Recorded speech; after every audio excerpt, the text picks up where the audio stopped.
నమో నారాయణాయ. రేపే ప్రబోధిని ఏకాదశి. దీనినే ఉత్పన్న ఏకాదశి అని కూడా అంటామన్నమాట. అసలు ఈ ప్రబోధిని ఏకాదశి అంటే అసలు దీని యొక్క విశిష్టత ఏమిటి, దీనికి ఆ పేరు ఎలా వచ్చింది, మరి రేపు ఏకాదశి వ్రత కథ ఏమిటి, ప్రాముఖ్యత ఏమిటి, అంతేకాకుండా మరి ఈ ఏకాదశి రోజు చేయవలసినటువంటి ముఖ్యమైన పనులు, మరి చదవవలసినటువంటి స్తోత్రాలు, ఇవన్నీ కూడా మనం ఈరోజు ఈ వీడియోలో అయితే తెలుసుకుందాము. 2025వ సంవత్సరం ప్రబోధిని ఏకాదశి నవంబర్ 1వ తారీఖు వచ్చిందనమాట. ప్రతి కార్తీక మాసంలో కూడా శుక్లపక్షంలో వచ్చే ఏకాదశినే ఈ ప్రబోధిని ఏకాదశి అని అంటారు. ఇక ఏకాదశి తిథి సమయం విషయానికి వస్తే నవంబర్ 1 ఉదయం 9:12 నుంచి నవంబర్ 2వ తారీఖు 7:32 వరకు ఈ ప్రబోధిని ఏకాదశి అనేది ఉందన్నమాట. మనం చాతుర్మాస్య వ్రతమని జరుపుకుంటాము.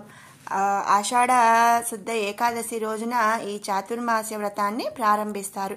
ఈ 4 నెలలు, చాతుర్మాస్యం అంటే 4 నెలల పాటు శ్రీ మహావిష్ణువు యోగ నిద్రలో ఉంటాడు.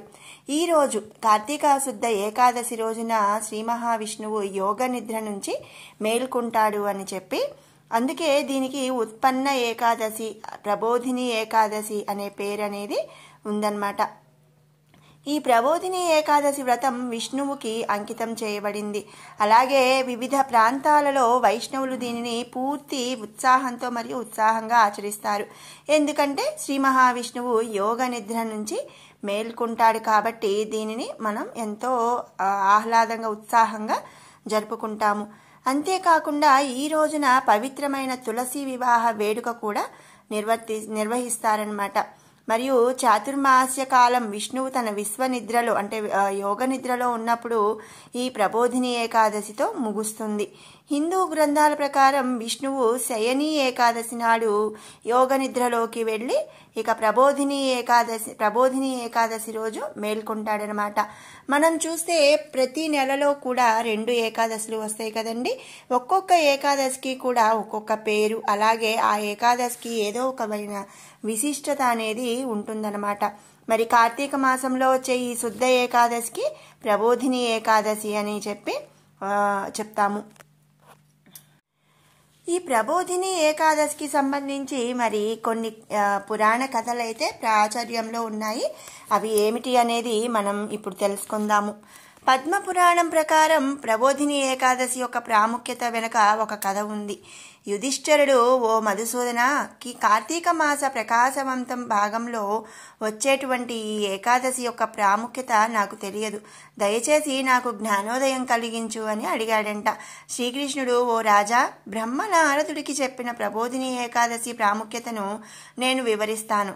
కథ ఇలా ఉంది అని జవాబిచ్చాడు. నారదుడు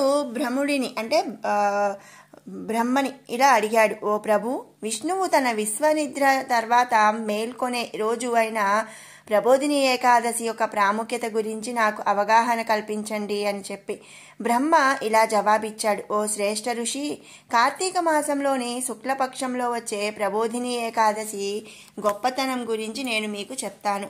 ప్రబోధిని ఏకాదశి రోజున ఉపవాసం ఉన్నవారికి లభించే ఆశీర్వాదాలు వందలాది రాజసూయ యాగాలు మరియు వేలాది అశ్వమేధ యాగాలు చేసే వ్యక్తులు పొందే ఆశీర్వాదాలకు సమానమంట. అశ్వమేధ యాగం అంటే గుర్రపు యాగాలన్నమాట. మరి ఈ రోజుల్లో మనం ఉన్న 60-70 సంవత్సరాల వయసుకి అశ్వమేధ యాగాలు చేసేంత లేదు కాబట్టి మనం ఈ ఒక్క ప్రబోధిని ఏకాదశి రోజు గనక మనం ఉపవాసం ఉంటే వేలాది అశ్వమేధ యాగాలు చేసినటువంటి ఫలితం అనేది మనకు లభిస్తుంది. దాంతోపాటుగా వైభవం, సంపద, తెలివి, రాజ్యం మరియు ఆనందం అనేది ఈరోజు ఉపవాసం ఉండడం వల్ల పొందగలిగేటువంటి కొన్ని ఆశీర్వాదాలు. అంతేకాకుండా ఈ పవిత్రమైన రోజున ఉపవాసం ఉండటం వల్ల వారి పాపాలను ప్రక్షాళన చేసుకోవచ్చు. బ్రాహ్మణ హత్య వంటి దారుణమైన పాపాలు చేసిన వ్యక్తులు కూడా క్షమింపబడతారు మరియు నరకానికి వెళ్లకుండా రక్షించబడతారు. ఒక వ్యక్తి యొక్క పాపాలు మాత్రమే కాకుండా అతని కుటుంబం యొక్క తప్పులు కూడా క్షమించబడతాయి ఈరోజు ఉపవాసం ఉండటం వలన. అంతేకాకుండా ప్రబోధిని ఏకాదశి నాడు వ్రతం ఆచరించడం వల్ల వారి చనిపోయిన పూర్వీకులను కూడా నరకం నుండి రక్షించి మోక్షాన్ని పొంది వైకుంఠానికి వెళ్ళడానికి సహాయపడుతుంది. ఇక హరిబోధిని రోజున ఉపవాసం ఉండే వ్యక్తి ఆనందం మరియు మోక్షాన్ని పొందుతాడనమాట. అదేవిధంగా ప్రబోధిని ఏకాదశి రోజున స్నానం చేయటం మరియు విష్ణువు యొక్క స్తోత్రాలను జపించడం వల్ల దైవిక ఆనందాన్ని కూడా పొందవచ్చు. తినకుండా ఉండటం ద్వారా వారు చంద్రాయణ ప్రతిజ్ఞ ఫలాన్ని కూడా పొందుతారు. త్యాగాలు, బహుమతులు మరియు వాజపేయ కంటే వేదాలు మరియు ఇతర పవిత్ర గ్రంథాల నుండి పఠించబడిన కథలు మరియు స్తోత్రాలను విష్ణువు ఎక్కువగా ఇష్టపడతాడు. ఈ రోజున విష్ణువు గురించి పాడటం, సంగీత వాయిద్యాలు వినడం లేదా వాయించడం మరియు నృత్యం చేయటం వల్ల సమృద్ధిగా ఆశీర్వాదాలు లభిస్తాయి. అదేవిధంగా కార్తీక మాసంలో ప్రబోధిని ఏకాదశి రోజున విష్ణువును వివిధ రకాల పండ్లు, కర్పూరం, అగరు మరియు కుంకుమలతో పూజిస్తే అపారమైన ఆశీర్వాదాలు లభిస్తాయి. ప్రబోధిని ఏకాదశి రోజున భాగవతం చదివిన లేదా విన్న ప్రతి ఒక్కరికి కూడా మోక్షం లభిస్తుంది. అదేవిధంగా ప్రబోధిని ఏకాదశి రోజున అగస్తి ఆకులతో విష్ణువును పూజిస్తే నరకానికి వెళ్లకుండా నివారించవచ్చంట.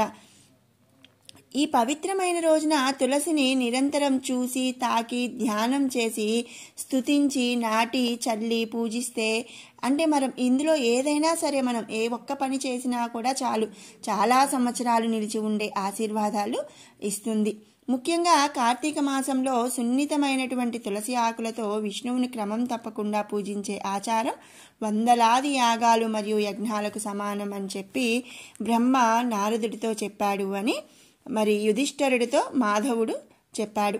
అంతేకాదండి, దీనికి సంబంధించి మరొక పురాణ కథ అయితే ఉన్నది. అది ఏమిటి అనేది మరి ఇప్పుడు తెలుసుకుందాము. సత్యయుగంలో మరి రాక్షసులు అనేక భయంకరమైన రాక్షసుడు దేవతలను ఓడించి వారిని వారి స్థానం నుండి వెళ్ళగొట్టాడంట. అప్పుడు ఇంద్రుడు మరియు ఇతర దేవతలు ఏం చేశారంటే క్షీరసాగరంలోని విష్ణువు వద్దకు వెళ్ళారు.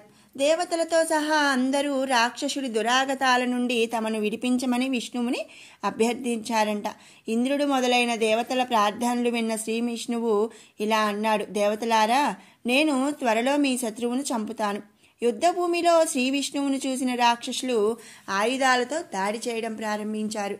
మహావిష్ణువు ముర్ని సంహరించడానికి ఉపయోగించిన ఆయుధాలన్నీ కూడా అతని తేజస్సుతో నాశనం చేయబడి అతనిపై పువ్వుల వలె పడటం ప్రారంభించాయి. శ్రీ మహావిష్ణువు ఆ రాక్షసునితో 1000 సంవత్సరాలు యుద్ధం చేస్తూనే ఉన్నాడు. కానీ ఆ రాక్షసుడిని ఓడించలేకపోయాడు. చివరగా విష్ణువు శాంతించి విశ్రాంతి తీసుకోవాలి అనుకున్నాడు. మరియు 12 యోజనాల పొడవున సింహావతి అనే గుహలో నిద్రించడానికి బదరికాశ్రమానికి వెళ్ళాడంట శ్రీ మహావిష్ణువు. ఈరోజు నేను శ్రీ విష్ణువును చంపి నా శత్రువులందరినీ జయిస్తాను అని ఆ రాక్షసుడు కూడా ఆ గుహలోకి వెళ్ళాడంట. ఆ సమయంలో ఆ గుహలో చాలా అందమైన అమ్మాయి పుట్టి వచ్చి రాక్షసుడి ముందు యుద్ధం చేయడం ప్రారంభించింది. ఇద్దరి మధ్య చాలాసేపు గొడవ జరిగింది. ఆ అమ్మాయి రాక్షసుడిని అపస్మారక స్థితిలోకి నెట్టివేసింది. మరియు ఆమె మేల్కొన్నప్పుడు ఆమె రాక్షసుడి తలను ఖండించింది మరియు ఆ రాక్షసుడు మరణించాడు. అదే సమయంలో శ్రీహరి నిద్ర నుండి మేల్కొన్నాడు మరియు రాక్షసుడు చనిపోవడం చూసి ఆశ్చర్యపోయాడు మరియు అతనిని ఎవరు చంపారు అని ఆలోచించడం ప్రారంభించాడు. దీనిపై బాలిక అతనితో మాట్లాడుతూ దెయ్యం నిన్ను చంపడానికి సిద్ధంగా ఉందని, అదే సమయంలో నేను మీ శరీరం నుండి పుట్టి చంపాను అని చెప్పిందంట. శ్రీ విష్ణువు ఏకాదశి రోజున శ్రీ విష్ణువు శరీరం నుండి జన్మించినందుకు ఆ అమ్మాయికి ఏకాదశి అని పేరు పెట్టారు. అందుకే ఈ రోజున ఉత్పన్న ఏకాదశి అని చెప్పి పిలుస్తారు. ఇది మరొక పురాణ కథ అన్నమాట. మరి ఇంతటి పవిత్రమైనటువంటి ఉత్పన్న ఏకాదశి రోజు మరి మనం ఏం చేయాలి, ఏ స్తోత్రాలు చదివితే మంచిది అనేది ఇప్పుడు తెలుసుకుందాము. రేపు ఉత్పన్న ఏకాదశి, అలాగే కార్తీక మాసం, అందులో కూడా శనివారం, అలాగే ఏకాదశి మరి అన్నీ కలిసి వచ్చినాయి. కాబట్టి ఈ ఏకాదశి రోజున శ్రీ లలితా సహస్రనామాలు చదువుకొని మీరు మనసులో అనుకున్న కోరికలు అమ్మవారి ముందు నమస్కరించి కోరుకుంటే ఆ కోరికలు అనేవి నెరవేరుతాయి. అలాగే వీలైన వాళ్ళు సత్యనారాయణ వ్రతం లేదా విష్ణు సహస్రనామాల పారాయణం చేస్తే కూడా చాలా మంచిదనమాట. ఇలా చేయటం వల్ల ఏంటి అంటే మీకు మీ కుటుంబ సభ్యులకు కూడా ఆయురారోగ్యం సంపద అనేవి వృద్ధి కలుగుతుంది. మరి ఇవేవి అంటే మరి చదవటం రాదు అనుకున్న వాళ్ళు మరి ఉపవాసం ఉండి విష్ణువుకు ప్రార్థనలు అనేవి చేసుకోవచ్చు. స్వామివారిని ఓం నమో భగవతే వాసుదేవాయ నమః అనే మంత్రంతో కానీ లేదా అచ్యుతం కేశవం కృష్ణదామోదరం రామనారాయణం జానకీ వల్లభం అని కానీ, ఇంకొకటి శ్రీకృష్ణ గోవింద హరే మురారి హే నాథ నారాయణ వాసుదేవ అని, హరే రామ రామ రామ హరే హరే హరే కృష్ణ కృష్ణ కృష్ణ హరే హరే అని ఏ ఒక్కదానితో మనం స్వామిని పూజించినా కూడా మనకు మంచి అనేది జరుగుతుంది. ఇక ఈరోజు ఏకాదశి పూజ విధానంకి వస్తే, పూజ చేసేటప్పుడు ముఖ్యంగా మనం దృఢమైనటువంటి భక్తి మరియు అంకిత భావం కలిగి ఉండటం అనేది చాలా ఇంపార్టెంట్ అన్నమాట. భక్తులు శ్రీ మహావిష్ణువుని పూజిస్తారు మరియు వారి పూర్తి భక్తితో ఉపవాసం చేస్తారని, వారు ఎటువంటి పాపం చేయరని సంకల్పం తీసుకుంటారు. అలాగే శ్రీయంత్రంతో పాటు విష్ణువు విగ్రహాన్ని ఉంచుతారు. ఆవు నెయ్యితో దీపాన్ని వెలిగించి పువ్వులు నైవేద్యంను సమర్పిస్తారు. ఇక ప్రజలైతే తులసి పత్రంతో పాటు పంచామృతాన్ని అంటే పాలు, పెరుగు, చక్కెర, తేనె మరియు నెయ్యి వీటితో మరి విష్ణువును అభిషేకించి స్వామి యొక్క అనుగ్రహాన్ని ప్రసన్నం చేసుకోవడానికి మరి మనం ప్రయత్నిస్తాం. అలాగే తులసి పత్రం విష్ణువుకి సమర్పించబడే ప్రధానమైనటువంటి ఒక మూలిక అన్నమాట. తులసి పత్ర పూజను సమర్పించకుండా అసంపూర్ణంగా పరిగణించబడుతుందని నమ్ముతుంటారు. భక్తులు సూర్యాస్తమయానికి ముందు సాయంత్రం పూజ చేయాలి మరియు విష్ణువుకు ప్రసాదం అందించాలి. వారు విష్ణు సహస్రనామం లేదా శ్రీహరి స్తోత్రం పఠించాలి. అలాగే విష్ణువుని ఆర్తి పఠిస్తారు.